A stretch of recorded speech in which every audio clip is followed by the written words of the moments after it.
सुधी बंधुगण आज আমি আপনাদের সামনে হাজির হয়েছি অনন্ত বিশ্ববার্তায় গ্রামীণ চিকিৎসক অনন্ত রায় সেক্রেটারি আরএমপিএ ডেভেলপ কমিটি। আমি আপনাদের সামনে প্রতিনিয়ত যেমন মেডিকেল বুলেটিন থেকে ধারাবাহিক বর্ণনা দিয়ে যাই, আজকেও আপনাদের সামনে সেই মেডিকেল বুলেটিন থেকে কিছু কথা বলছি।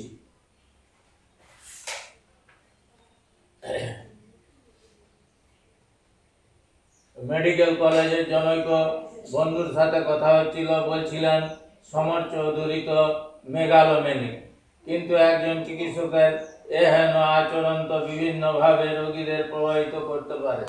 সামগ্রিকভাবে এ ধরনের চিকিৎসকের সংখ্যা খুবই কম, তাও জনসমক্ষে মূল্যায়নের গুরুত্ব অপরিসীম। এ কথাগুলো আমাদের স্যার ডাক্তার স্বপন কুমার জানার কথা। তিনি এই সব কথাগুলো বলেছেন, আমি শুধু তার কথাগুলো তুলে ধরছি আপনাদের সামনে।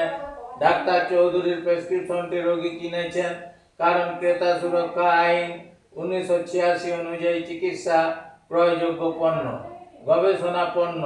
ফলে ডাক্তার চৌধুরীর দেওয়া চিকিৎসা ঠিক কি বেঠিক, যুক্তিপূর্ণ না অযৌক্তিক তা যাচাই করার অধিকার রোগীর রয়েছে। আর যাচাই করতে গেলে তা কোনো চিকিৎসককেই সাহায্য করতে হবে। রোগীরা তো নিজেদের জ্ঞানের সীমাবদ্ধতার জন্য চিকিৎসা বিজ্ঞানের বিষয় বুঝতে পারেন না। তাদের ডাক্তার চৌধুরী এথিক্সের দোহাই দিয়ে কথাগুলো চেপে রাখলেন কেন? মেডিকেল এথিক্স 2002-এর কোথাও এ বিষয়টি লেখা নেই, এবং এথিক্সে বলা আছে কোনো চিকিৎসক অন্যায় করলে তা চিকিৎসকদের প্রতিবাদ করতে হবে, রোগী ও জনসাধারণকে সাহায্য করতে হবে যাতে তারা চিকিৎসকের অযৌক্তিক চিকিৎসার পাশাপাশি সাংস্কৃতিক ব্যভিচার এবং শিকার না হন। আসলে ভগবান বিশ্বাসী ডাক্তার চৌধুরীর বিজ্ঞান চর্চা ও প্রয়োগ যে শান্তির জন্য নোবেল পুরস্কারের লড়াই।